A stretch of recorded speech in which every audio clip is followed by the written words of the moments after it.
यूं दी हमें आजादी के दुनिया हुई हैरान, ए कायद आजम तेरा एहसान है एहसान।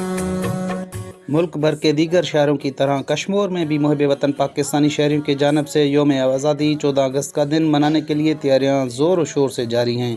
शहर भर में सब्ज़ हिलाली परचम, झंडे, झंडियां और बेजेस के स्टॉल सजा दिए गए हैं, जहां वतन से मोहब्बत करने वाले शहरी बड़े तादाद में ख़रीदारी करने में मसरूफ़ दिखाई दे रहे हैं। 14 अगस्त 1947 को पाकिस्तान वजूद में आया। पाकिस्तान बनाने में हमारे बुज़ुर्गों ने बड़ी कुर्बानियाँ दी हैं। पाकिस्तान की हिफाजत करना हम सब का अवलीन फ़र्ज़ है। मैं पाकिस्तान 14 अगस्त के लिए बच्चों के लिए झंडे और बेज लेने के लिए आया हूँ। मैं आपसे भी कहूँगा कि पाकिस्तान का ये जो 14 अगस्त है उस शान शान तरीके से मनाया जाए। पाकिस्तान जिंदाबाद।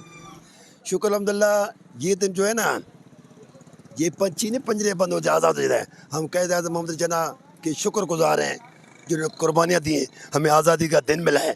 मैं क्या, हर पाकिस्तानी का वो नौजवान, बच्चा चाहे नौजवान हो चाहे बूढ़ा हो, इस दिन बड़ी खुशी जोर जज्बे से मनाते हैं। तो दूसरी जानिब मुहब्बे वतन पाकिस्तानी कहते हैं कायद आज़म मोहम्मद अली जिन्ना का दिया हुआ आज़ाद मुल्क अल्लाह पाक के नेमतों में से एक नेमत है। कश्मीर के शहरियों का कहना था कि 14 अगस्त का दिन बड़े जोश और जज्बे से मनाते हैं, क्योंकि ये हमारे लिए ईद से बढ़कर दिन होता है। इसमें हमारे पाक अफवाज और बड़ों की लाजवाल कुर्बानियाँ शामिल हैं। कैमरा टीम के साथ रोशन अली बलोच, वश न्यूज़, कश्मीर।